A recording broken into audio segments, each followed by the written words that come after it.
Thyself is dedicated to the exploration of the most rewarding task an individual can ever embark on, the journey to find oneself. Our intention is to investigate the universal principles that have equipped our species to seek the treasure of all treasures, self-knowledge. With your hosts, Daniel and Eduardo, this is the Know Thyself podcast.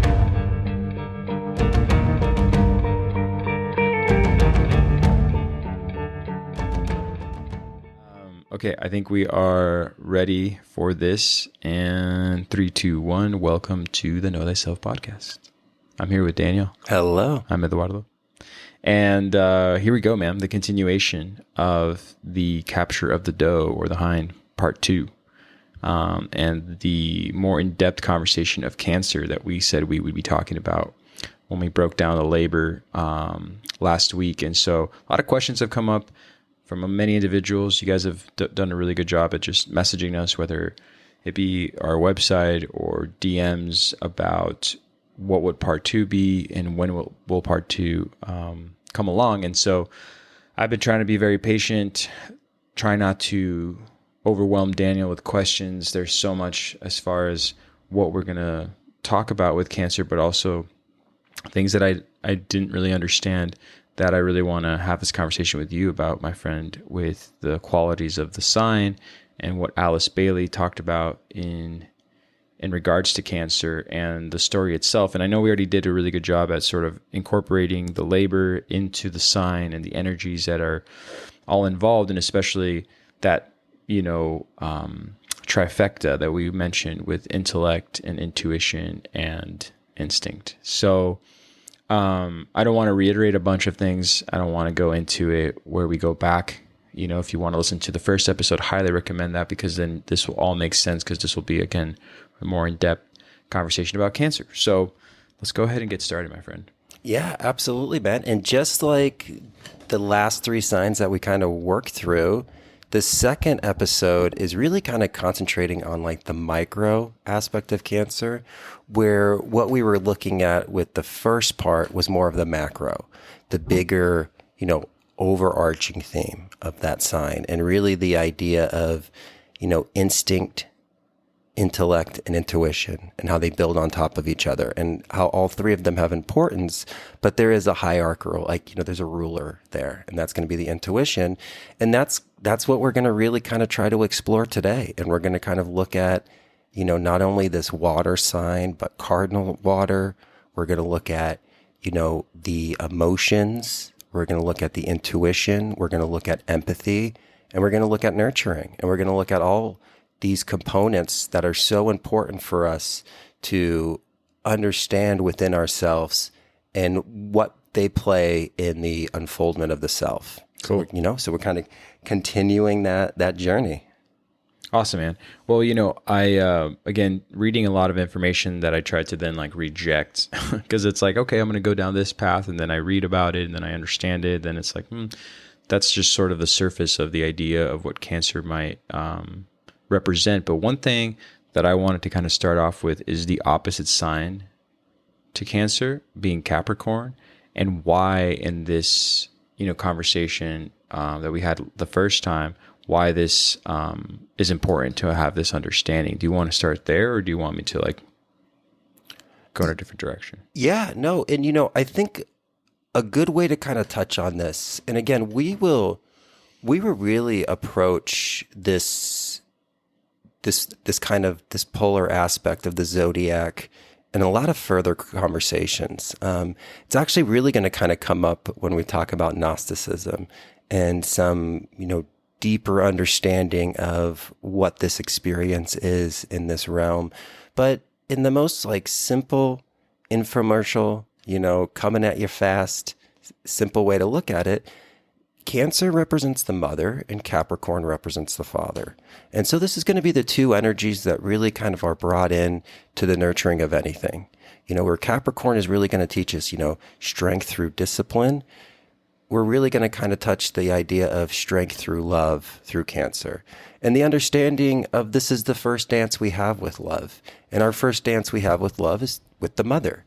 whatever that role of the mother was for us, whether we actually, had a physical mother, or what kind of came in to nurture that role for us and kind of take that position. And, we're going to kind of really talk about the importance of that. And also, if we did not have that role present for us, how it doesn't mean that it's absent from us. And we can look at other aspects and other places to see where this nurturing mother energy is coming from.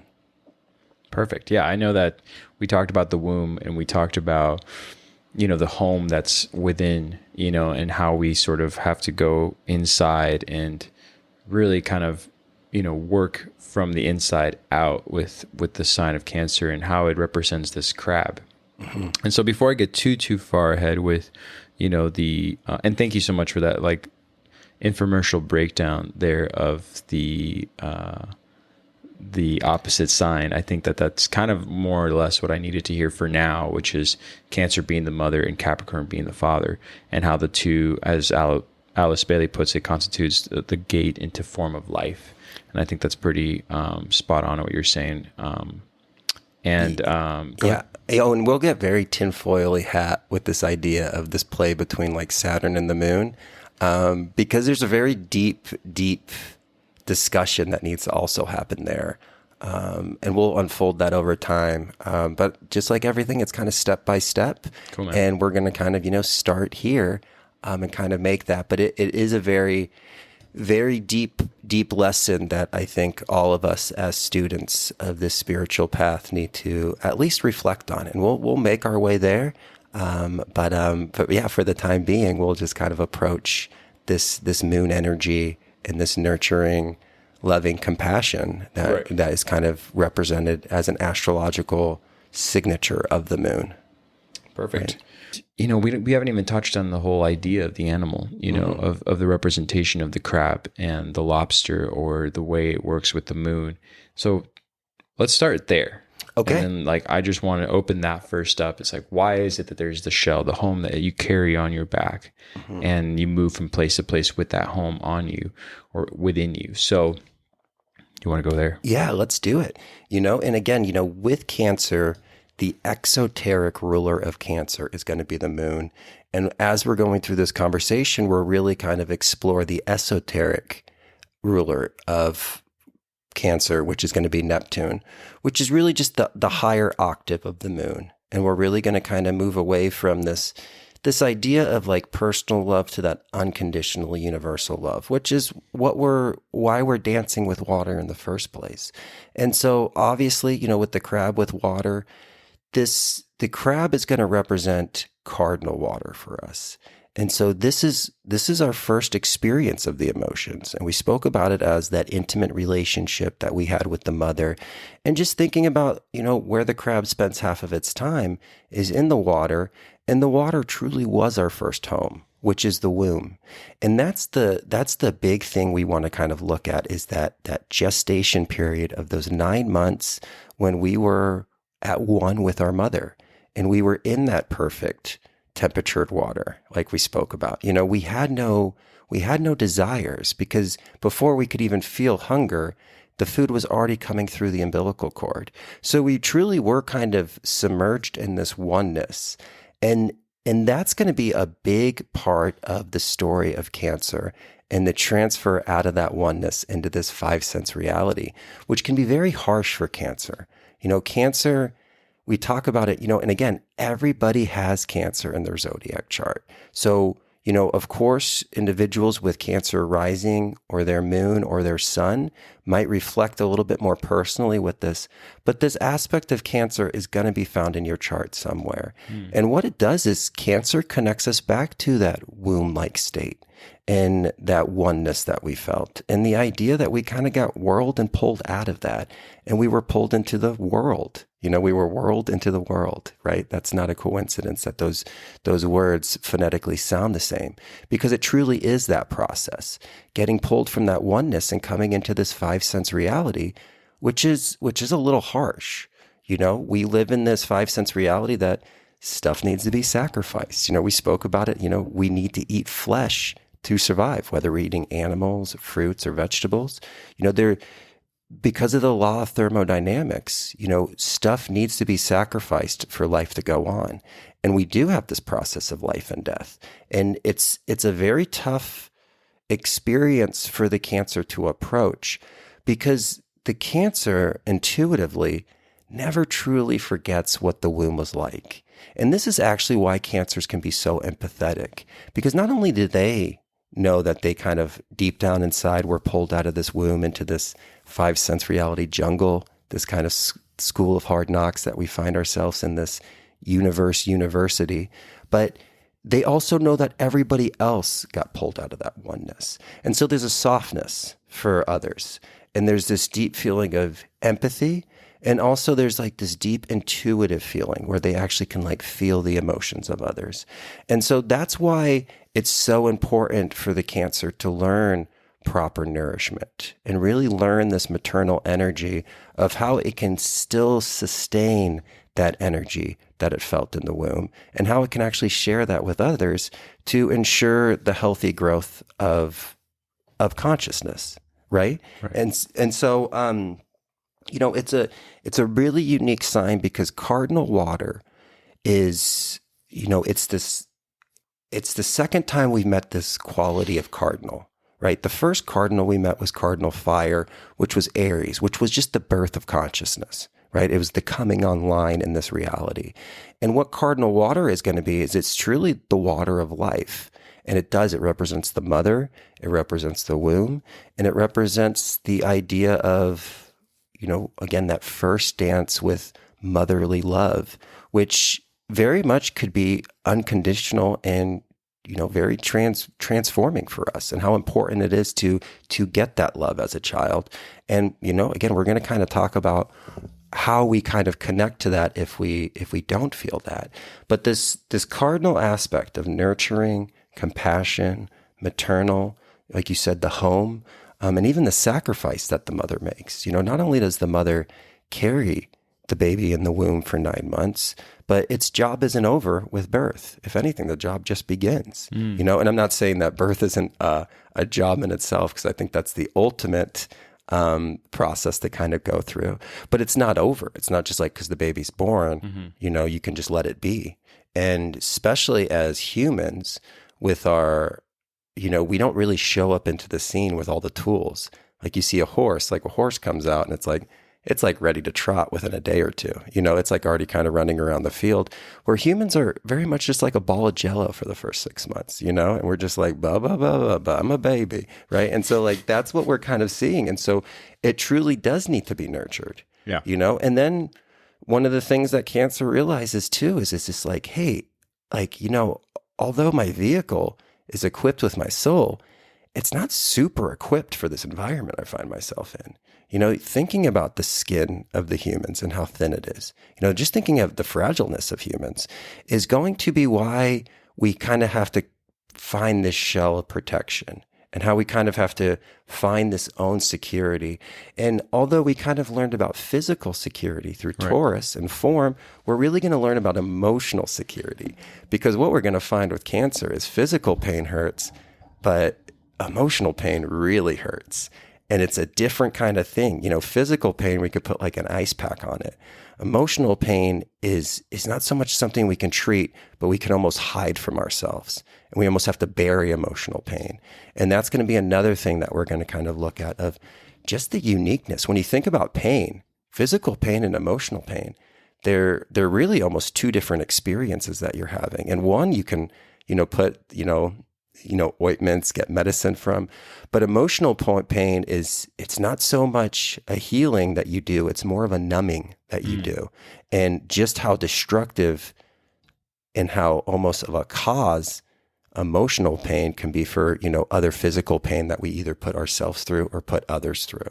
And so with this first dance of water with cancer, we have the birth, and then the next time when we kind of dance with water, it'll be with Scorpio, which is death. And then the final dance will be Pisces, which is that in between life and death, and really kind of like the spirit world, and that doorway into this reality, and also the doorway out of this reality. And so this truly is just kind of our first, kind of connection with this. And we kind of spoke about this, and esoteric Christianity, this was actually the birth of Jesus, Right. and this represents also the summer solstice, which is the longest day of the year, so it's very much this beacon of light that kind of comes in, because it's through emotions, it's through compassion, and it's through love that we really are starting to see the true reasons why we are here. And that's something that kind of comes up. This cardinal really gives us a new experience and a new field of awareness with the birth of the emotions. It's not just the intellect and the five senses that was created with Gemini. It's not just the realization of the physical body with Taurus. And it's not just the birth of the fire of consciousness with Aries. Now we're on a whole new playing field. And that's why Cancer gets the phrase of I feel, and Cancers feel deeply, For sure. and it's going to be this really kind of unique thing that we're going to kind of experience. And let's jump into the crab, but let's also kind of think about what Cancer represents in the body. And Cancer is really going to represent the breast, and it's also going to represent the ribs. And so this need for protection, because the ribs protect the vital organs, it protects the heart. And, this is also why the rib of Adam was used to create Eve, because there's this aspect of birth that comes from this. And there's a unique kind of emotional thing. And it's very much the idea that not only do we have to learn our emotions, but we also have to protect ourselves and create emotional security. And that's really what Cancer is going to kind of come. And that's one of the big rules and lessons that we hope to learn from our mother or from this zodiac sign of emotional security, knowing just how damaging it can be when we do not feel emotionally secure. Right. Well, I mean, going back to you explaining the cardinal way, I mean, and back to what I said before, and I think, again, I did, it's my fault, but I did jump a little bit ahead when talking about Capricorn. But it is Capricorn and Cancer that both have that cardinal quality. And is that why they're opposed from one another? And they have that sort of conflicting emotional feeling, right? That they both create within the Cancer. Absolutely. And, because Capricorn is Earth, it's not going to be as based on the emotions. It's the water aspect that's going to give us that emotional quality here. Cardinal is really just going to be the beginning of a new cycle. It's like a new era, right? I mean, I know that goes within the Cancer as far as the first day of summer. And, you just mentioned that. But, right. But that's part of what makes it what it is as far as its sign is with the water. It's all about new life, new beginning, right? And wanting to take on a new start, right? A new fresh start. Yeah, absolutely, man. Yeah, you can think of the cardinals as the beginning of the seasons. So cardinal water is the beginning of summer, and then cardinal earth is going to be, the beginning of winter. Right. And it's going to be that transition. And so it's really that birth of the new season. And that's what the cardinal is going to kind of represent. Right. Okay. Yeah. Because I know that we talk about it with Libra? Well, that's going to be cardinal air. Libra, Yeah, Libra, absolutely. Right? Yeah. And so, yep. Cancer and Capricorn. Yeah. And that will make up the cardinal cross. Right. And, that's going to be in its own, it's going to be a whole study that we'll kind of look at, because all of these elements, they're connected by their elements, and then they're also connected by their quality. And there's 3 different qualities within the zodiac, and there's 4 different elements. See, okay, I just want to say for those who are listening right now, this is why I'm sounding so hesitant to even go even deeper, because this is where I've kind of done a terrible job, in my opinion, of mixing so much of this into one. I'm like, oh, this is the episode I'm going to ask you all this, but we'll let it unfold over time. But now where the disposition I was in, that or where I'm coming from. I'm like, oh, absolutely. Why is this all? These are all connected in that cardinal cross. But what does that really mean for the sign, and how does this really affect everything? So that's why I was kind of like, before we hit record, I was like, hey, can we jump into this? But this is what I was alluding to. Where I'm like, what? Yeah. Why does this? But now it kind of makes more sense, and we'll wait for later down the road to unfold that. But for those listening, that's where my confusion was coming from, which you're just doing a great job at clearing up for me. Perfect. No, man. And we talked about that. We should really do a whole episode on these three qualities: the cardinal, the fixed, and the mutable, because it's so important to see it even in life, And what we're seeing here is, the zodiac should be understood in its completeness. And so just like when we're dealing with numbers, it breaks down into a trinity, which is the qualities, and it also breaks down into the fours, which is the elements, And so you keep kind of doing that. And then it also breaks down to 6 with masculine and feminine. And so this is the second feminine sign that we met. The first feminine sign we met was Taurus, right? And so we really are kind of making our way through. So everything can kind of be broken up, but then it can all be brought back as a whole. And that's what we're really looking at is the completeness of this and how this works completely within ourselves. And so this is also why it's so important. If you're like, well, I don't need to listen to this episode because I don't have any planets in Cancer. Well, actually, you really need to listen to this episode because you need to utilize your free will decisions to really unfold what these aspects are so you can see this infinite energy that's within you and make sure it's truly blossoming and shining through.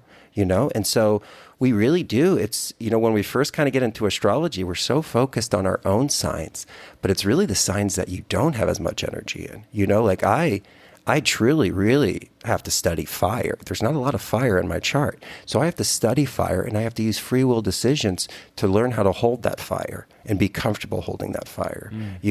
Not just being an earth sign who's just like, I'm just going to chill all day and just like hang out.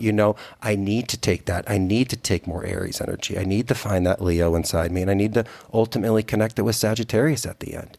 And so this is perfect, man. This is a great conversation that you're kind of like bringing up here because I think, if one person has a question on it, that means there's so many other people do. But let's do that. Let's do a whole episode on the qualities. Cool. Is that cool? No, that's awesome. Again, for those listening to this this breakdown of the fourth labor, there is so much behind it, and I know that there's the exoteric and the esoteric of everything we represent here on the podcast, but it does become a little bit, difficult to sort of catch up to something so big as this entire, whole of what the zodiacs represent and how they're represented and what really goes into them and what's being affected by each one of them based on where they are and what they represent in this vast universe. And so it's kind of like, okay, how do we hone in on this without having to go over the top? And that's really just a problem I have. That's how I am when it comes to learning. I always want to learn the whole manual in a day, even though that's impossible. Or it could be possible, but it's not beneficial. And everything will come together as it should if you just take the right steps and don't skip through pages. And so I'm not saying I've done that, but there are times where I'm like, oh, I'm going to go here and I'm going to go there. And so anyways, that was just my way of telling the listeners, sorry if I ask too many questions at you that they're obviously relative to this topic, but they're not relative to what we're unfolding today. And so it kind of becomes this dance with me going do I ask this part or don't I ask this part? And I know I can't ask you anything, which is what's so great about you is I don't feel intimidated to ask. But if I do, that's why. Now we know why. It's all relative, so my brother. It's all relative. So no, I think that's fantastic. And so, even just thinking about that element water, and remember, water is our first mirror. Water was humanity's first mirror. It's where we reflect, and the need to reflect on our emotions and to understand how this energy works within us, because, this can connect us to unconditional love, and this can also put up such a barrier to unconditional love. And so, we started talking about the womb and the empathy and the deep feelings. And again, the key word for Cancer is I feel. And so one of the things that we kind of want to approach with Cancer is let's think about the crab, because wherever Cancer is in your chart, you might be a little sensitive there.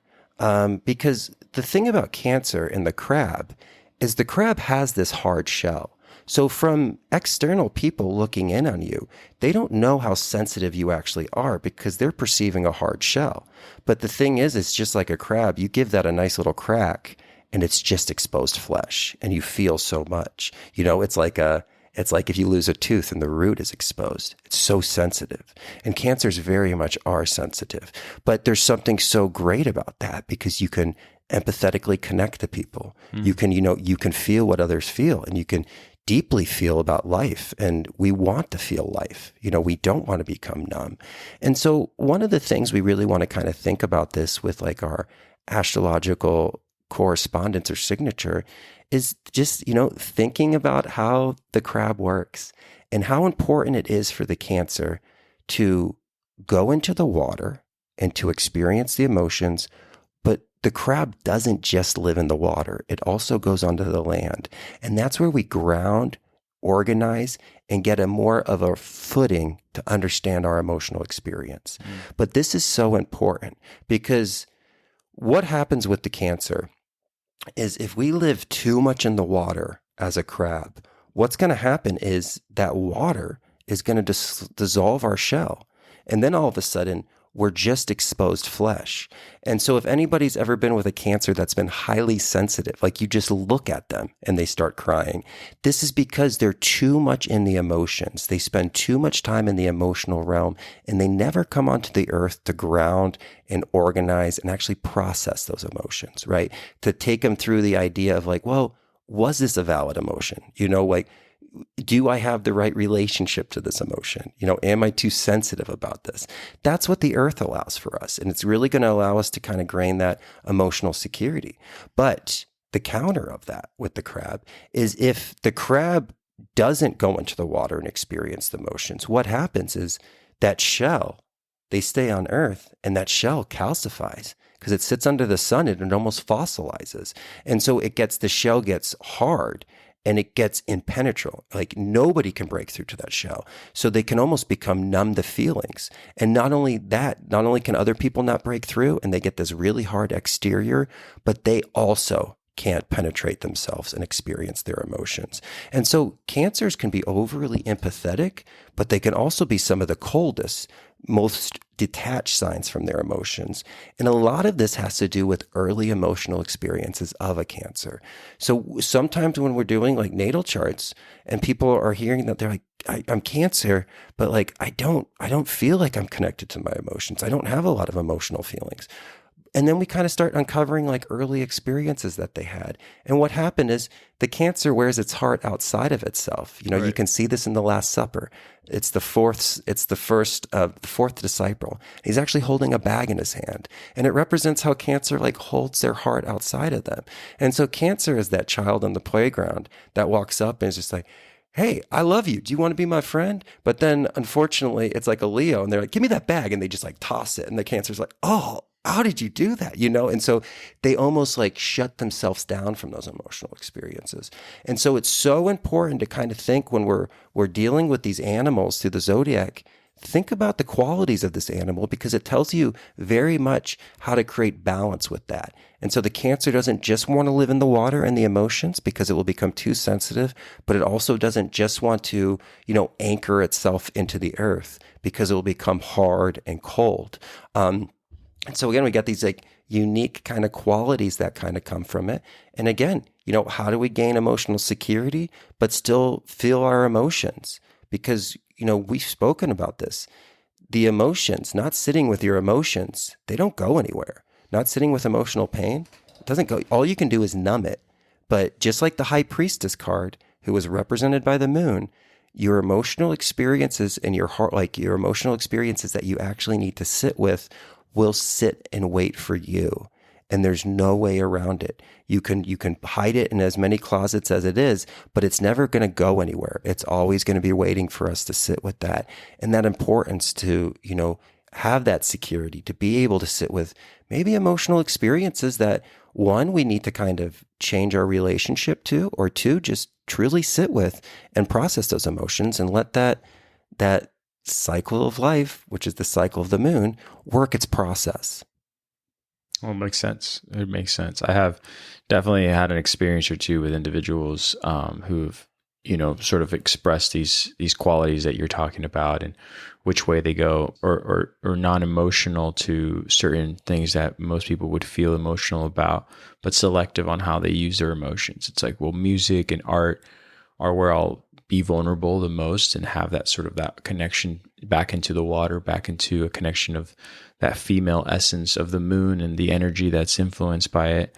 But then on land, they're just a lot more harder and don't let anybody else in. So you're kind of at a conflict where you're like, wow, you have the ability to feel so much, but you're selective as to what you let in and what you don't let in. And that to me was always fascinating about the sign of Cancer, at least from my experience with individuals that I've known. I've had two very close friends of mine who actually were both Cancers, and they kind of just did this, and they weren't friends. In our little group here, they weren't friends with each other. It was sort of interesting. I just had an experience with each of them, but everything you're saying sort of resonates within that, and it's funny because you talk about it. Right now we're talking about the crab, and when I was reading back on what some of the things Alice Bailey was presenting, I like how she says that the sign is sometimes called the coffin by the Hebrews because it marks the loss of identity. And the early Christians called it the grave of Lazarus, who has risen from the dead. And so I remember when I was reading through this, I was like, oh, it's an interesting, tie-in here as far as, the identity of what a Cancer represents within these like old biblical passages, and how much Christ is brought up in all of this. But that's basically what you're saying, right? I mean, you're basically saying the rebirth going internally and then having to come out once the emotional period has passed. I'm not really sure if that's like what we're sort of getting to within being inside the womb. Yeah. And, because Cancer is very much going to represent the womb of the seeds that we also replant ourselves in. And so there very much is this replanting energy that can kind of come from this. And the idea that life comes from, the death of our older selves, and this aspect, Okay. And also, we have to understand, a good thing to kind of think about too with these ancient mystery schools is there was a debate, in this life, in the physical life, is the birth into the physical life kind of the death of our life in the spiritual realm? And so we always see life as we understand it. But the ancients actually were like, well, like, why were you crying on the way in here? And why do you go kind of more quietly into your death? Like, is our death a rebirth and actually what the true life is? Is this just kind of a fragment of it, of this experience? And so did we sacrifice, through that aspect of like going from that oneness into form? Well, we're in a kind of like, everything is alive in this reality, but everything needs sacrifice in this reality. So the idea that, to be born in the physical, you almost have to take almost like a spiritual death to kind of come here. And so that's why it was kind of looked as a coffin. They didn't look at it maybe as like positively as we like kind of try to paint life in current day esoteric studies. But they really kind of did feel that way, and they, especially when you get into like deep Gnosticism, and this is why, the moon in Capricorn will kind of come up again with Saturn. They don't really view this life as this perfect place. They view this as like the creation of the demiurge, and they really feel like you need to try to get out of here, and really kind of make that body of light so you can kind of go past the archons. They kind of felt like we're kind of like getting our energy sucked here.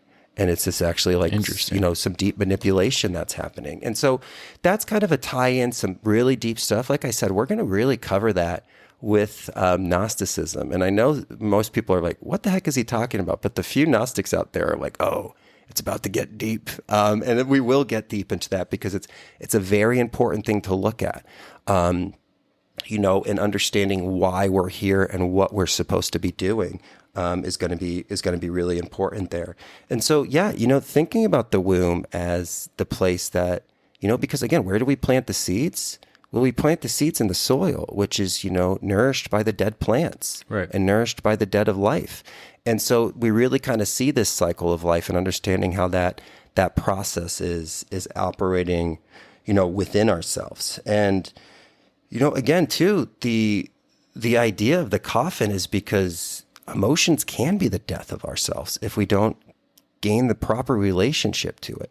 If we're completely swayed by the tides of life and we're always just, getting pushed by the emotional waters, well, we will be in this aspect of, damaging ourselves and, destroying our connection to that higher source because we can't gain an understanding of that emotional tide within us. And so the emotions are, again, a tool. just like everything else. It's how you operate that tool depends if it's going to be for your liberation or your damnation. And we've seen people get controlled by their emotions. We can watch how people get swayed by their emotions even now with the drop of a hat, And this is, again, why it's so important to understand that, spiritual sovereignty, a lot of spiritual sovereignty is gaining, emotional security. So you understand that your emotions are the electric motion to power your actions. It's the motion. It's the motion of the electrical current and energy that's within you. And you're really supposed to use your emotions to help power the actions that you want to take for the, completement of, or the journey of the self, and really utilizing it as a power source rather than something that's going to kind of depress us or actually, pull us further away from that source energy that cancer so desires to get back to.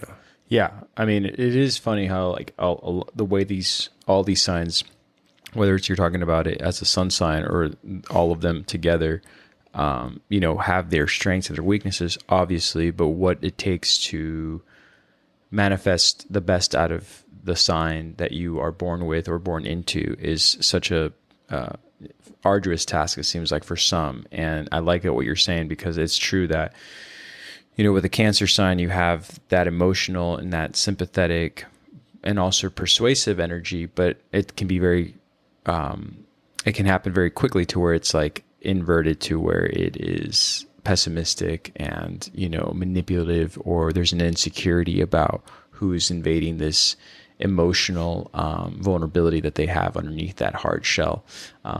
So yeah. Absolutely, man. Yeah. Interesting. Yeah. And and astrology is just like that. Astrology is like everything else in life. It's a tool. And as much of it as it can be a map of our liberation, it can also be the chain of our enslavement. And this is the improper relationship to astrology when we don't understand that we're supposed to really understand, distill, and then instill all 12 qualities within ourselves. But again, we don't want to wear our zodiac map as a badge. Right. We're looking to, harmonize it so much, just like a wine glass, that we all those musical notes are coming in, that we get the perfect tone and the perfect pitch to shatter that wheel, because we don't want to be back on that wheel, And so it very much can be your prison if you don't understand that we need to incorporate all of these energies in. And this is why it's so important to look at not only where your strong elements are in the chart, but also, where the elements that don't get as much expression, so you can take that free will energy to make sure you can harmonize all this, because that's truly what we're doing. We don't want to be caught on this wheel. We don't want to keep coming back here. It's about liberating ourselves from that wheel. And that's when we harmonize this to the perfect tone and pitch to shatter this wheel, that's what Christ consciousness is. And that's when we really kind of realize this idea that, and this is something we spoke about on the Patreon, it's through that. It's through the harmonization and the perfect pitch and tone that we get when we harmonize all of these musical elements of the universe into their proper highest expression, that we realize that, this experience actually isn't the collecting of the pieces to make ourselves whole. It's right. The realization that we already were whole. We are from the infinite. So it's not like we add pieces to the infinite or we take away. All this really is, what self-realization is just the self-realization that I am from the infinite, so I already am infinite. But we can only actually make that sober statement when we've purely harmonized all of these elements in a, nurturing, progressive, growing way. Absolutely. Yeah, I think that, it's funny because we can have these conversations. One thing that I've noticed just between you and I and everyone else who likes to listen is that we have had something occur that I think is an obvious thing, but maybe not to so many, which is you have these, amazing individuals that we talk about when we say we stand on the shoulders of these giants, who had an understanding of what it took and the discipline, I should say, that it would take to actually unfold what we are trying to convey during this journey on life. And you have individuals who also took it to a scientific level, if you will, that they try to break down, like the psychoanalysts that came before us in this past century and then moving into the new century. But I feel like, okay, that's great that we've scratched the surface on these topics.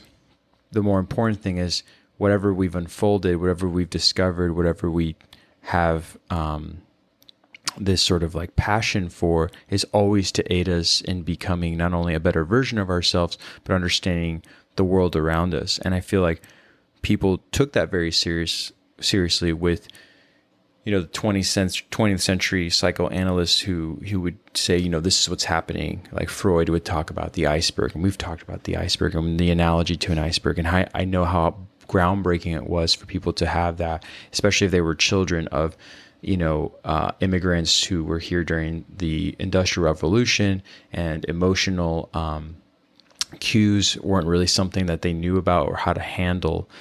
And then later on, those people kind of decided to devote themselves to having an open mind to this.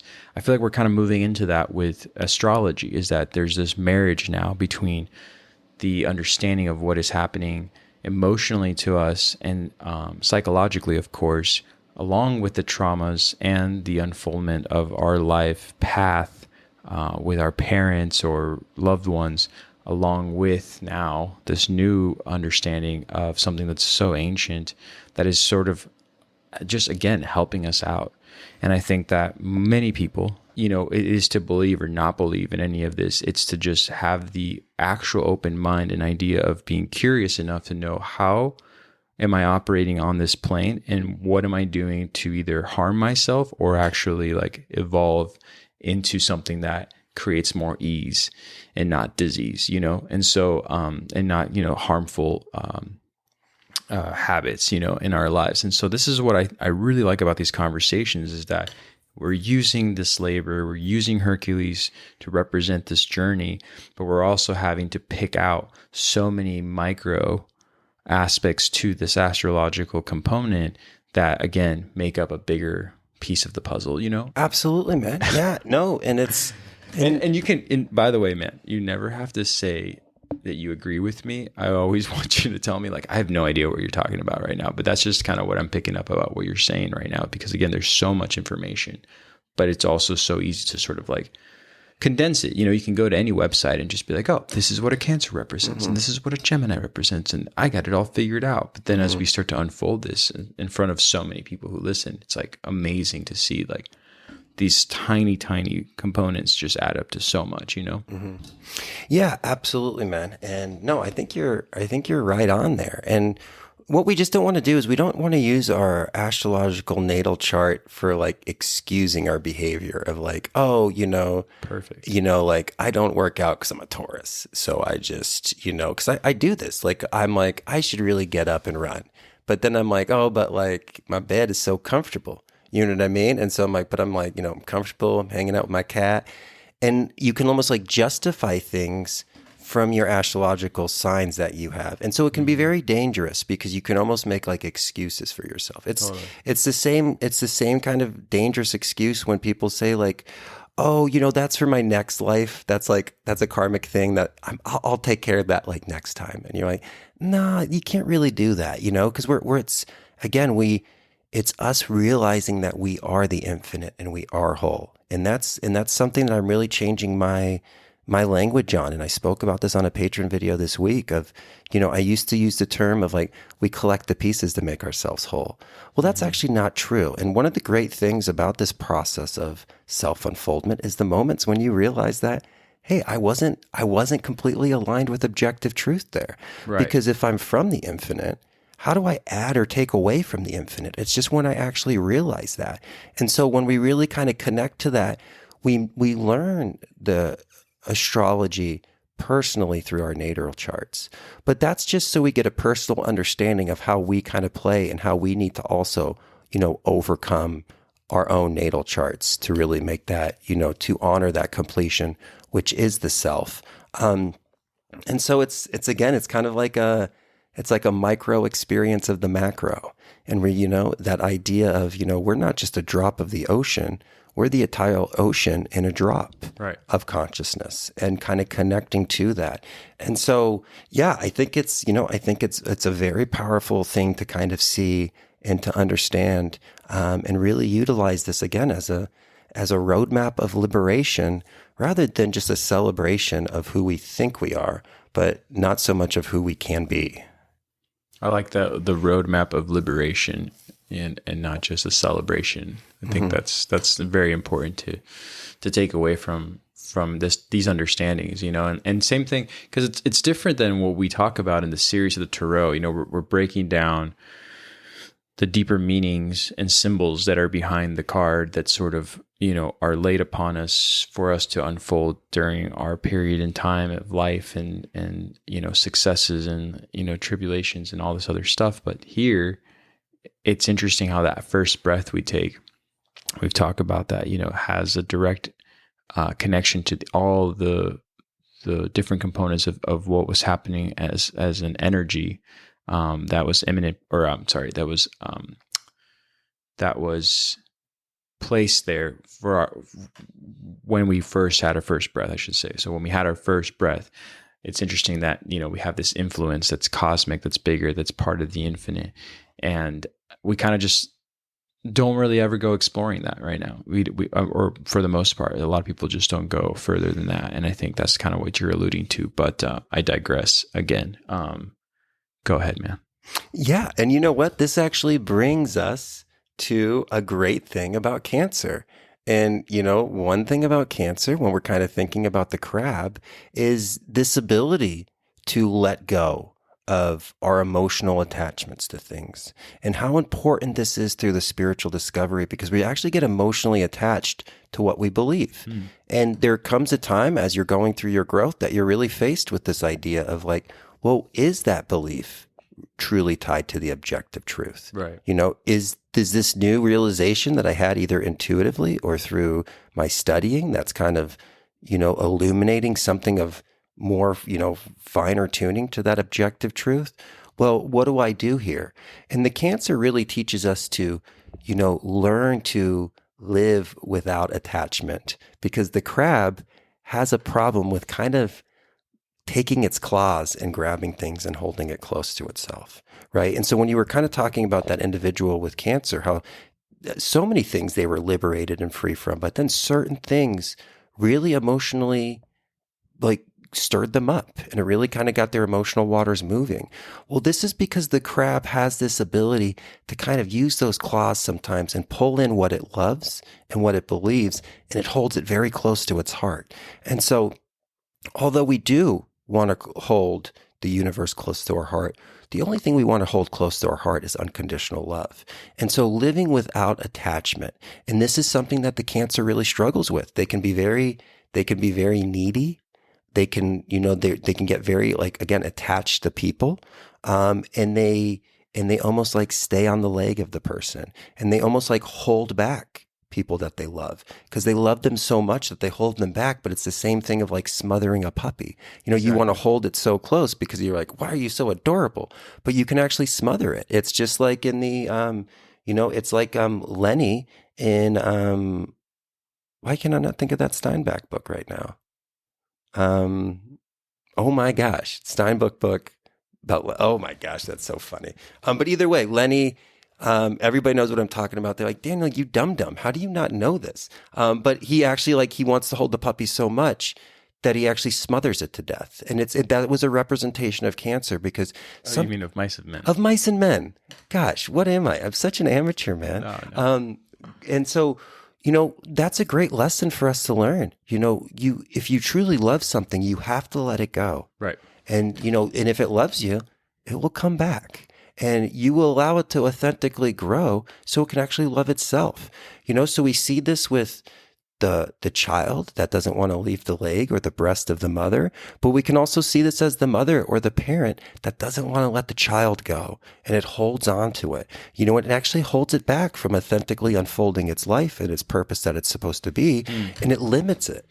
And so this love, because it's our first dance with love, it's so enriching, and it's so, intoxicating, that sometimes by loving, we smother. And we have to kind of learn that relationship. And we actually have to learn that process of detaching ourselves from, not only allowing ourselves to detach from what we love, but also allowing detachment from the things that love us. And actually understanding that, hey, I can't rely on my mother or my partner for my emotional security. That has to come from me. And when I can create that emotional security myself, then I can be an emotionally secure partner, son, father, whatever it is. But you can't do both. You can't hold it back and let it grow. And that's one of the things that the crab has to learn, because it's using its claws and it sees something it loves and it just like holds on to it. And it doesn't understand that it's not actually nurturing it at this point. Right. It's actually inhibiting it.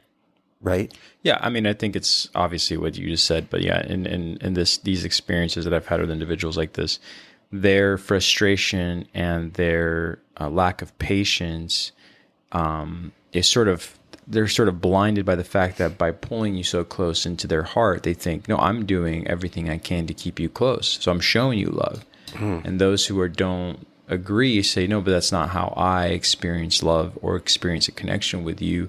You're actually doing the complete opposite right now. You're making me want to detach from you even more. And that becomes a frustration and or a burden to the cancer individual who's like, wait a minute, like I thought this is how you expressed it. And it's full, like I don't have that many people I'm pulling in this close into my heart, and you're one of them. So how dare you, think that but by what I'm doing, it's creating harm onto you. That's not what I'm trying to do. And there's like this conflict that you see with these individuals at times. But again, this is just an anecdote from my experience. I lived with an individual for like 6 years who was a cancer and a really loyal friend. But he had these issues that I used to, and again, aside from his sun sign, it was just something that I noticed. I'm like, oh, loyal friend, good person, but only saw things the way he decided to see things for what they were, and not really kind of give room to others and let them express like, no, this is how I, this is how I express love. This is how I find attachment to be too much. And so they would just immediately cancel you out. They're like, you're no longer my friend. It's like you've severed my loyalty to you, so therefore there's nothing to talk about. It's like, whoa, I didn't say I never wanted to be friends again. I'm just saying like I just need some space. That's all. And that just even using words like that were too much for that individual. It's like to say space, which would be the same as to say like, I could live without you just fine. I don't even know why we're friends. It's like, I never said that, but that's how it was interpreted by this individual, I remember. And I was always so confused. I was like, oh, I don't understand where this went. But a lot of these things, again, you don't have to like pinpoint it just to their sun sign. It was just an interesting conversation that you and I had years ago where I'm like, this person that I'm living with right now shows all these traits. And you were like, well, they are a cancer. And I wasn't like, oh, that makes sense. I was just like, oh. I kind of like looked into it a little bit and I was like, oh, there's a lot of these traits in this individual for sure. But now that but that's like an esoteric summary that was presented to me about that person. But talking about it in a deeper fashion like we do right now, or how we're doing it right now, a lot of this just makes sense as far as like what was being fostered out of that person from their emotional connection to the world. And yeah. Let me love you. Yeah. Yeah, absolutely. Yeah, no, it's so true. And we all have to dance with this. We all totally need to learn that idea of love. And, we get that attachment. You think about like maybe even your first, romantic relationship that you went through, and you kind of like can reflect back on it and be like, wow, I kind of smothered that relationship, like kind of reflecting on that and seeing how important that is to, not put your emotional security into anything else. And again, we talk about objective truth, we talk about unconditional love, and then that other big universal pillar is, freedom, spiritual freedom. And spiritual freedom very much is, not putting your emotional security attached to other individuals or other things, establishing that foundation within yourself, because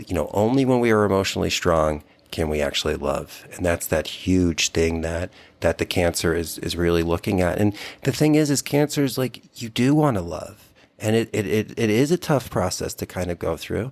And it can be a little confusing. And the thing is, it's not a logical, analytical process that can be solved by an equation. And that's also what comes up with Cancer. Cancer's lessons are not going to be in a straight line and organized like Virgo. It's not going to go A to B. Because think about how a crab walks. It doesn't walk in a straight line. It walks in a curve. It walks in this kind of curved approach. And so wherever we have Cancer in life, we're going to kind of walk in a different path. And understanding our emotions can't be an analytical, linear thing. Right. It's not that process. It's more of that holistic, intuitive, curved aspect. And it represents the feminine. And the feminine represents more of the curved form. Even look at like a feminine individual. They have more curves, where the masculine is more like straight lines, right? And it's telling you that this is not a direct A to B thing. This is not going to be solved by the intellect. The only way you're really going to gain this emotional security is through that intuition and understand what's really trying to get your attention here and what's really trying to speak to you, which is the highest guiding aspect of ourselves. And so, yeah, we could be like, oh, I feel like I'm, so controlled by my emotions. But if we can take that energy and really understand it, that's also such a powerful intuitive energy, And so even those individuals that are like Cancer rising or Cancer suns, they have to understand too in their life that if they can connect to their heart and truly follow their heart, they might not go in a straight path in their life. They might not go A to B as Virgo will. And people will kind of talk to them and be like, what are you doing? Why are you doing this thing that you're doing? Like, why don't you just go from here to here? I don't understand why this is your goal. Why don't you just go in this straight line? But Cancers can't walk in a straight line. They have to truly kind of walk in this curved approach, and they'll get to that point B. They'll get to what they're trying to get to, but it can't be this straight line. And so Cancers really have to understand that, if we're connected to our heart and we're following our heart, we will get to that destination, but it might not be in such a linear, lateral way that maybe more of those like Earth Virgo signs operate in. And so this is a really interesting thing for Cancers to understand if they have a strong Cancer placement, or say they're Cancers in the 10th house of career. Well, maybe their career is not as like logical and analytical as every other aspect in their life. And it's not this like progression from going one place to this next place. And it's kind of more of this curved approach. Well, understand, as long as I'm following my heart in my career, I'm going to get to where I need to go. And the nice thing about that is the cart actually takes us to where we need to go rather than where we want to go. Where sometimes when we analyze it and organize it, we don't allow that unfoldment to happen. And so again, Cancer really teaches us to truly connect to the heart and then follow that heart and really be guided by it and understand that, people sometimes from advice that comes from afar from others, when they're like, hey, let me tell you about you, they can like Virgos or Capricorns can get like very like confused on the path of a Cancer. But that doesn't mean that we have to, fold to what their plan is for our destiny. But we need to understand that, hey, they love me. They're just trying to guide me. But I know that I'm just following my heart on it. And although I might not show them exactly the map that I'm doing to get there, as long as I'm following my heart, I'm going to get there. And it's this important process to kind of remember. So anybody who has a strong Cancer placement, or, the area that Cancer has in that area of life, just be aware that it might not be a linear kind of Virgo equation of A to B. It's going to be more of like a curved arching approach, just like a crab. Yeah. No, well said, man. Quick question on this complete side note here. If you're looking at it from a perspective of the moon influencing your emotions, so how does that work within someone's birth chart? So it's like, are they looking for the moon placement of the first breath they took, or are they looking at their Cancer sign, or both? It's going to be both. Cool. So absolutely. So wherever the moon is, that's going to be connected to the sign of Cancer. So then you find where Cancer is, but then you also need to look at the 4th house, because the 4th house is the house that Cancer rules. And so there's always multiple levels that you're looking at. And so that's again why the sun sign can be so difficult when people just know their sun sign, because it's like, well, you really have to find the area that the sun sign is. What house is the sun sign in? What planets are next to it? And this is kind of like this unique kind of thing. And, even when we're talking about this aspect of like, kind of like walking in a curved approach, or even walking in kind of circles, well, like Cancer suns, sometimes if their Mercury is in Cancer, sometimes it's hard for them to get to the point as well. They almost like talk in circles about things. Now, they also have an ability to emotionally speak in a very deep level, and they can like emotionally, share really deep, like, things of the heart, and they could be good like songwriters and poetry because they speak from the heart.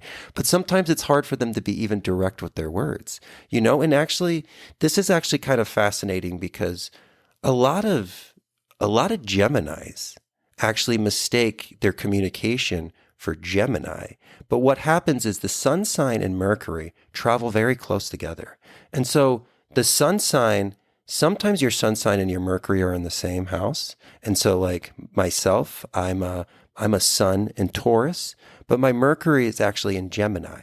And so it's actually like 1 degree into Gemini. So I don't really communicate like a Taurus does, where if my sign was both in Taurus, I'm going to communicate like a Taurus.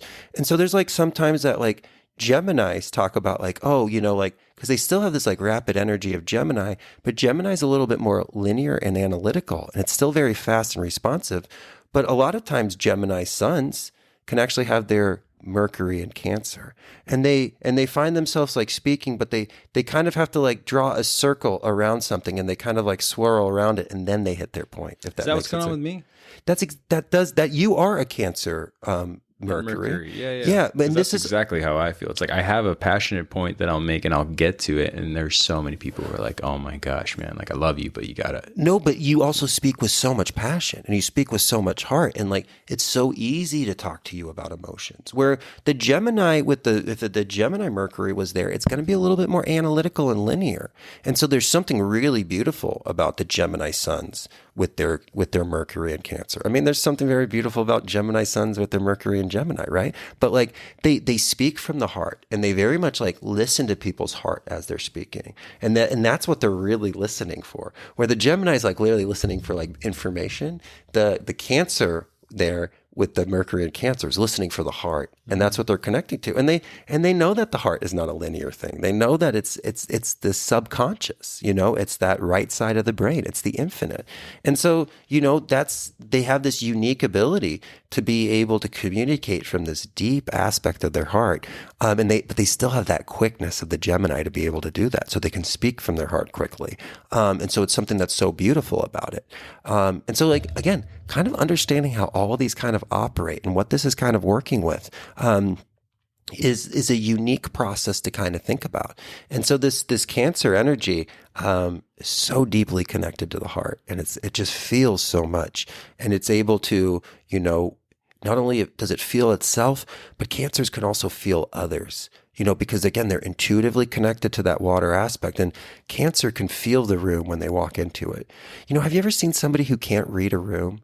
Like they walk in and somebody was just crying and they're just like coming in, just talking really loud. Yeah. And you're like, hey dude, like, don't you feel this? But they don't even notice it. Yeah. That's really confusing to a Cancer. The first time they see somebody who can't like read a room, they're like super confused of like, how did you not know that it was like super heavy in here? And like, this was like, we broke away from the party because we were having this like deep conversation where this person like kicks down the door. He's like, you guys want to do a beer pong, and stuff like that. And you're like, dude, did you not see that this is like, they're going through something here? And so it's an interesting kind of thing. It's all about I feel, and they have this like intuitive energy of not only feeling themselves, but feeling others. And the unique thing about Cancer too, which is really nice, of not only having like your sun, your moon, or your rising in Cancer, or like yourself with Mercury, people open up emotionally to Cancers because it's the moon and they see their reflection in you and they feel very comfortable and seen. And they see themselves as they're speaking to you. And so sometimes when you have a strong Cancer placement, you could meet somebody and then like, it's all like surface. And then all of a sudden they might share something to you that they'll even admit like, hey, I've never told anybody this. And you're like, interesting. Like that's interesting that it just came up. Does that make sense? Oh, that relationship I had with that individual, that's what it was. I mean, literally every day we hung out. And if he ever does listen, he will know exactly what I'm talking about. But we've parted ways since, and it's a whole other story. But when we lived together, our main the way we operated as a relationship of two friends is solely on what you just said. It's like I was able to open up about anything and he received it just fine. And but it wasn't so much that it was a good lending ear or a trusting lending ear. It was felt. It was like, oh, I can tell you exactly what's going on with my conflict in my life. And he would never be like, hey, I don't have time for this, or like, this is very heavy what you're telling me, so I can't like take this on.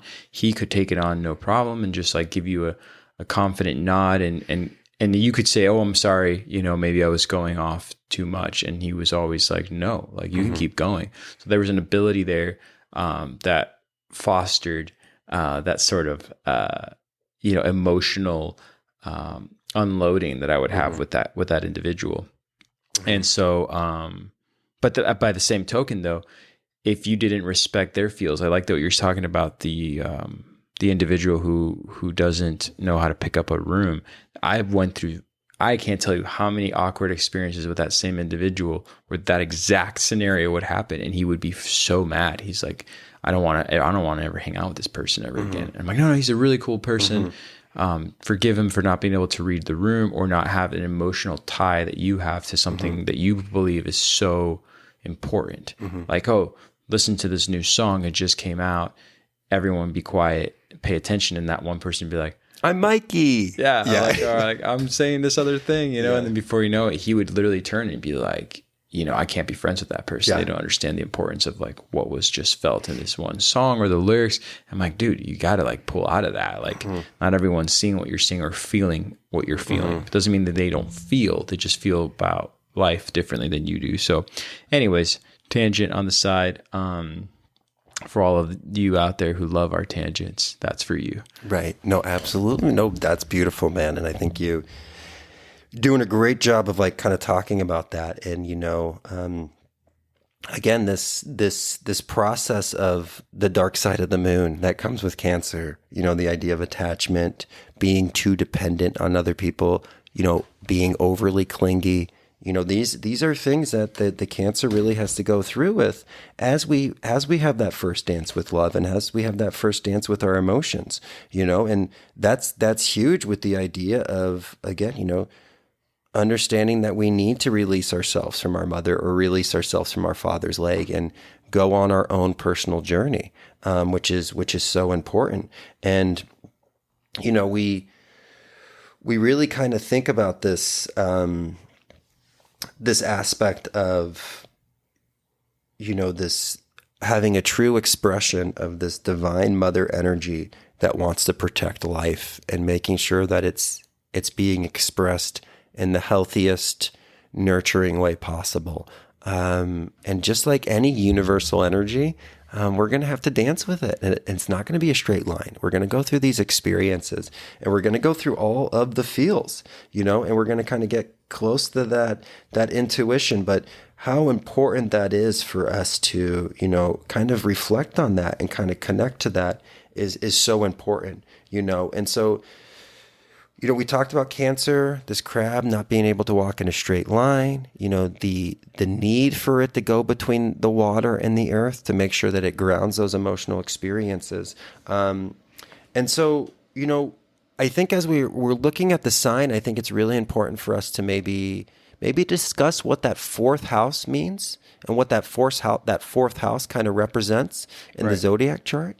And again, remember, you all have a fourth house. It depends on what sign rules your fourth house. And so that will kind of change the lens that we see looking into that house.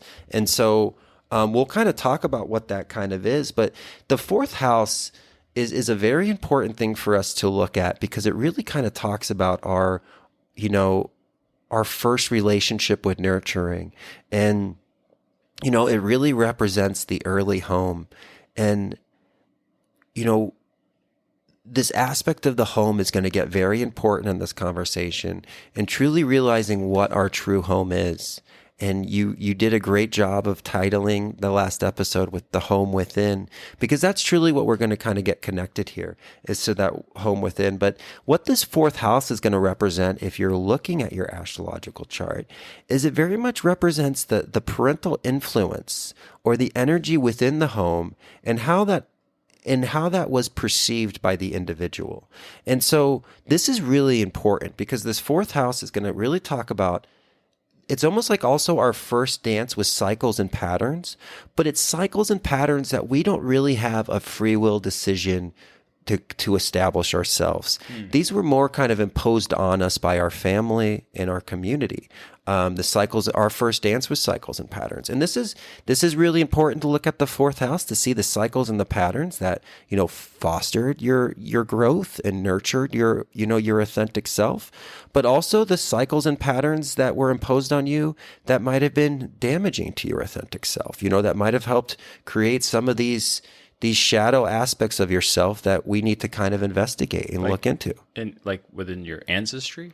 Well, with your ancestry for sure, but where we would kind of start with that is just the home that you grew up in. Oh, I and see. And coming to terms and looking at those cycles and patterns that were presented for you and that you had to live by for your first 18 years. And this what we kind of have to do through spiritual work a lot of times is we have to go back to the past. And obviously we can't change the past, but we can change our relationship to that past. And so if we can honor those nurturing cycles and patterns that were given to us, but we can also, utilize that aspect of, like, if there was a negative cycle and pattern that was imposed on us, knowing that it's part of our spiritual path to make sure that that pattern doesn't continue with us. And that's why this fourth house also represents our own relationship with nurturing. Do we keep those cycles and patterns that were given to us, or is our role really kind of changing some of those cycles and patterns and making sure that that doesn't continue on, within that energy? And so, what's really important here to know too is the sign that rules your fourth house and the planets in there are not only going to tell you about the energy of the home, but also what you noticed about the home. And so if we have like Saturn there, we might have had a loving family that was actually very supportive, but maybe 15% of the time they were really strict. Well, sometimes with Saturn there, we only focus on that 15% that they were strict.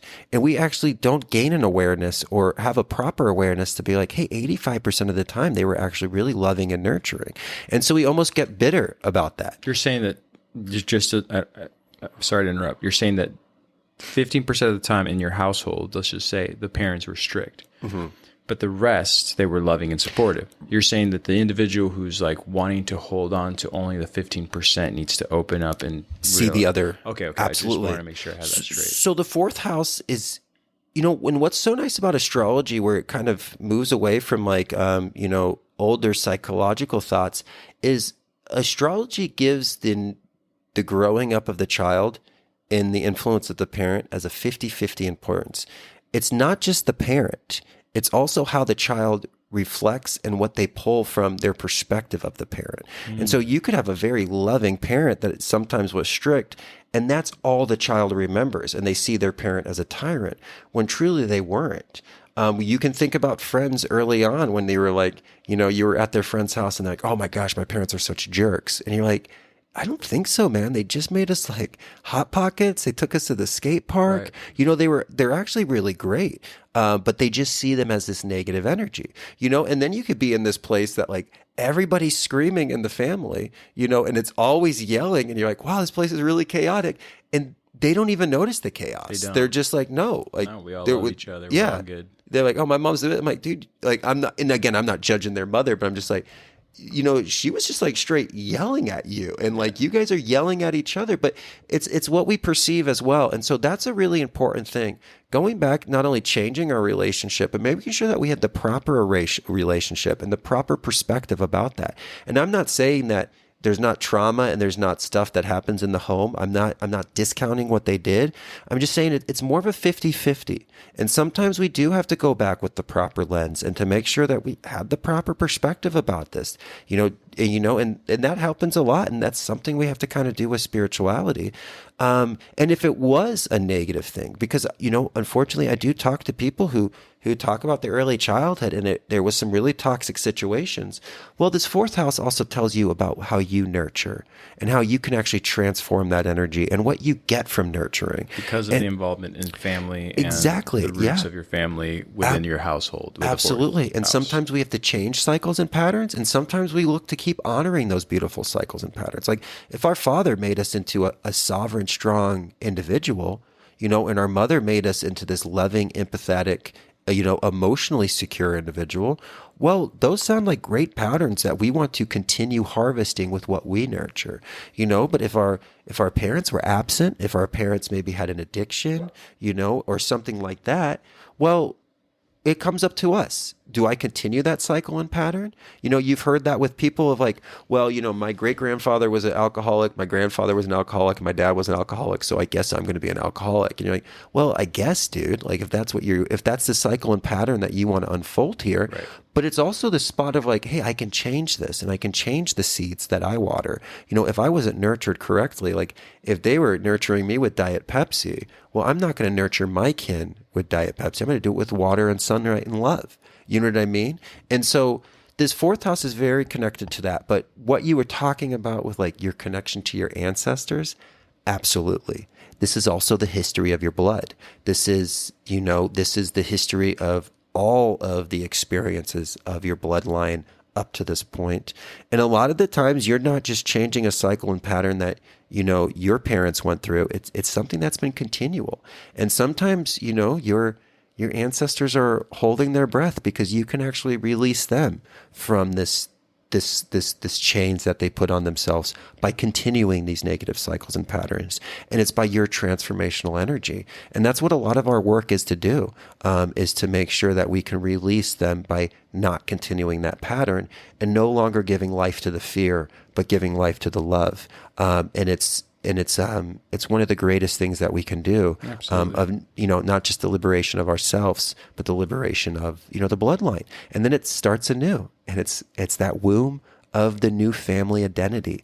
We don't have to carry on that aspect. The sins of the father don't have to go to the son, because we are the individuals that can change it with our free will decisions, and how we kind of react to the environment. I love it, man. I love it. And I think, and there's no better time right now than to actually like go out there and put this to work and actually have that ability to not only take this information, but actually change those patterns that may have affected you in that fourth house. Not to say that that wasn't an ability that people had before us, but I feel like we are living in a very interesting time. There is a lot of turmoil here and there, but there's also a lot of opportunity and space in between to actually make that, not only that to ascend in that way, but also like change those old patterns from the fourth house, or to actually take a deep look into what they might be and how to, break free from that. You know what I mean? Right. And I feel like this generation kind of is doing that. I mean, I talk to people all the time. It's one of my favorite things to do with individuals, is just listen to what they have to say. And recently I had to go through a painful experience of getting a new cell phone. I can't tell you how much I despise going through that. But the individual and I had this conversation. The guy who was sitting there with me, he was kind of making jokes as to like putting up with this. And one of the things that he starts to tell me is, without me having to say anything to him, he's talking about his children, and immediately takes a hard right turn and talks about how he wants to change, in essence, the patterns that he grew up with his family, and how all he does in his life right now is try to foster two good children, which is just two sons, by, going in as far as he can go into their immediate lives, not what's coming next in the next few years, because these are little kids he was describing, just so he can give them the confidence, the love, and the understanding of what it takes to be not only a good person in their journey, but also how he's there for them no matter what. And he goes, my father wasn't there for me, and my grandfather wasn't there for my father. So everything you're saying, this guy was really just focusing in on. It wasn't about his job. It wasn't about making enough money, but mostly just trying to make a new generation of individuals who feel that they're being backed by this love and this understanding. And I was like, oh, this is great, and I didn't tell him anything of what I do in my life. I just thought it was a great conversation. But I've had more of these lately where I feel like this generation that we're in right now, if we haven't had children or we do have children, is really trying to make the best of that and change that pattern. Kind of what you said about my grandfather was an alcoholic, my father was an alcoholic, so I guess I'll be an alcoholic. There seems to be a shift definitely with a lot of these people in this generation who are like, wait, I think I can change that. I probably should change that. Mm-hmm. You know what I'm saying? And we have an opportunity to do that. There are more opportunities now to make a living that also give you the ability to not have to rely on some sort of, vice in order to get through the day just for having to put a meal on someone's table. So that comes with the benefit of bettering yourself internally, even though there are individuals who tell us that this is the worst of the worst in the times we're living in, and that won't happen. I don't believe that. So, fascinating stuff, man. Yeah, absolutely, man. And I love that point you gave up, and you're very right about the idea of our generation is about this change that kind of comes through. And our generation with Pluto and Scorpio, which ended just in the early 90s, was about like burning this mother down. Like it was about burning down old cycles and patterns. And then the generation that took over after us was the Pluto and Sagittarius, and they're striving to kind of make this. And so we were kind of the destructive energy to be like, yeah, these cycles and patterns, we're going to burn this down. But we just kind of had the gas tanks, like we're burning it down, right? And then like we're planting the seeds from burning it down, like nurturing the soil. And then the Sagittarius comes in to show us how high they can actually point the arrows. And they'll actually point the arrows to the stars and to the heavens, and because of the archer. And then later on is going to come on right now with like Pluto and Capricorn. And these are the ones that are going to be like the workers of making those new cycles and patterns happening. And so again, always this unique kind of astrological energy. And so, this fourth house represents the home. It represents the early cycles and patterns of the home. It also represents a part of the dark aspect of our consciousness. The fourth house, the eighth house, and the 12th house. These are all going to represent dark aspects of the consciousness. And what they represent is the fourth house represents cycles and patterns as an early child. The eighth house is the cycles and patterns as an adult. And the 12th house is almost like the universal cycles and patterns. And what we're going to be presented here in the fourth house is we have an ability to change through nurturing the cycles and patterns of the future generations. And in the eighth house, we're really it's like when the ball's put into your court. And it's just like, well, now it's up to you. What cycles and patterns are you going to put into? And we'll kind of talk about that as we kind of make it to the eighth house, which is going to represent Scorpio, and that unique kind of energy that kind of comes there. But, if you look in an astrological book, it's also going to talk about the fourth house representing like the physical home that you realize that you're in. And this is important. But we want to get to a deeper level of that. And how we're going to kind of think about that is through this process of self-realization that we were kind of just talking about. And so we spoke about today that self-realization is the process of realizing that you already are whole, right? And so you don't really collect the pieces to make yourself whole. And that's something that I'm openly admitting that was a phrase I used to use that really doesn't serve me any longer in my spiritual journey, because I really kind of see more of an alignment to objective truth of like, no, it's the self-realization that you are whole, right? You can't take from the infinite. The infinite is already within me. And so the self-realization is the true understanding that you are whole and you are made from the infinite. So the infinite is within you.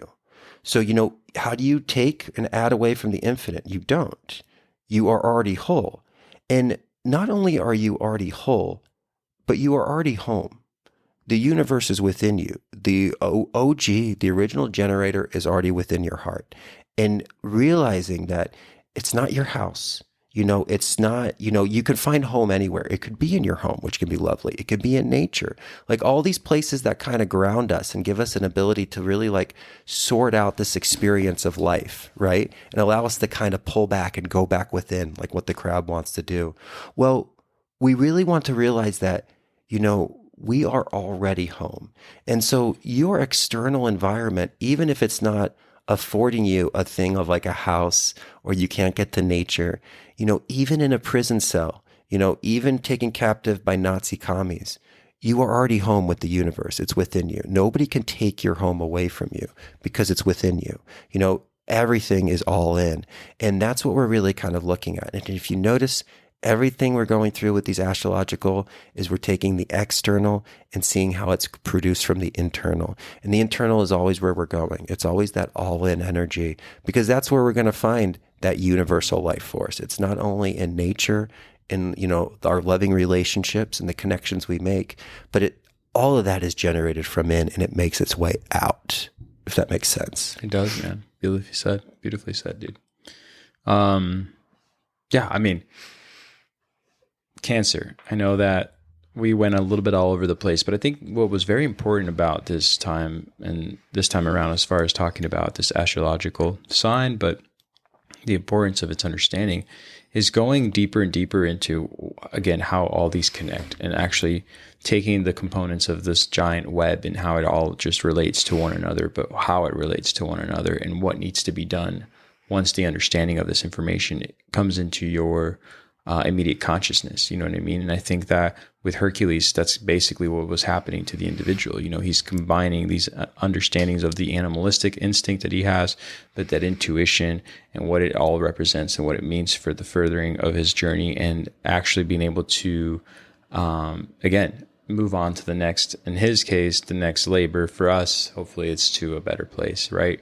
Of understanding these symbols that are left behind for us, and the understanding of what and how they affect us emotionally, and what it does for us as a human race, and the journey that we're all on together. So, yeah, man, it's awesome. I love it, because again, every time we do this, it's about a week or two that we don't connect on the same topic, and we wait for this conversation, and I have so many different plans and so many different ideas, and I try to make these like very structured questions, and they all go out the window, because I'm like, I'm seeing your face, I'm seeing what we're talking about, and I'm like, okay, this makes sense. And giving you space to actually touch on these subjects is much better than me having to take each question and go, let's answer this and let's answer that. So hopefully for you, the listener, this kind of puts you into a state of understanding where we're going with all of this, and how we're moving forward onto the next labor, and also the next astrological sign that's coming next, which is going to be Leo. So, do you see me? Leo, do you see me? I see you, Leo. I see you, and we love you. Yeah, absolutely. I'm excited. Well, quick shout out to, wait, are we good? Home is where the heart is. I love that, dude. Okay.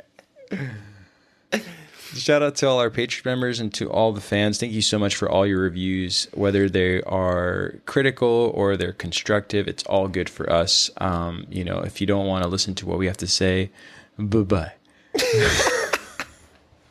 If you do want to continue on this journey with us, that's great. And if you want to make a comeback and come back around and be like, you know what, I'll give this a second chance, that's awesome too. And the reason I say that is to no one specific. I just say that because I listen to so many different podcasts, and there are podcasts I don't listen to anymore. There are different lectures I don't listen to anymore. And there are individuals who I still listen to who influence me because of whatever I'm having to decipher between myself in this life and other readings that are new to me. And so, again, what makes us so strong and so blessed to be on this journey with you is that, you're doing it with us. And, whether you're just curious about the esoteric or you're curious about the better version of yourself that you didn't know was somewhere deep in there, we hope that these conversations kind of give you that ability to know that, hey, we're all on this journey together, trying to better ourselves, but also figure out what that really means. It's not just about what we do and what we don't do, or we say we're going to do, but also just having that deeper understanding that helps us sort of figure out what we're all about in this journey once again. So thanks again to all the Patreon members, to all the listeners, and your reviews. Your reviews are so important. That's what I was really trying to say, is that, again, whether they're constructive or critical, or whether they're positive, it's all great, because, again, it makes us better, it makes us more aware, and it makes other people who are curious about these topics want to jump on this journey and maybe, give us a listen. So thank you.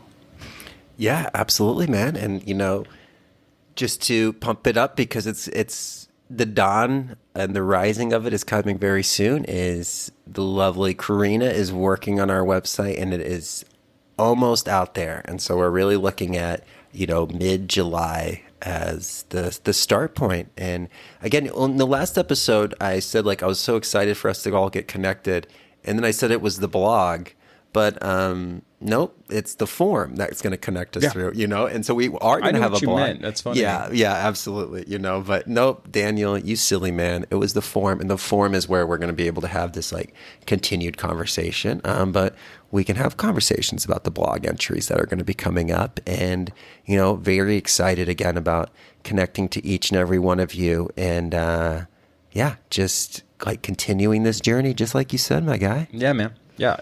And the hype is good. The hype is good because, again, shout out to Karina out there in New Mexico for building this site, to really helping us out. And the other individuals who've also given us their insights. There's a lot of individuals that we don't mention on here who are sort of giving us some cues and kind of letting us know what they'd like to be able to have. It's like, hey, these conversations are big. There's a lot to be said. There's a lot that needs to be broken down, and not everyone has the time of day. But that forum, the new website, everything that's coming is actually, again, we're putting most of our energy into this right now so that we can have this platform to have these breakthroughs, to have these conversations. So you can meet other people who are just as excited as we are to, unfold all of these mysteries and their meaning, I should say, and what the understanding of it, once you have an understanding of it, really does for you in your life and the advancement of this human race.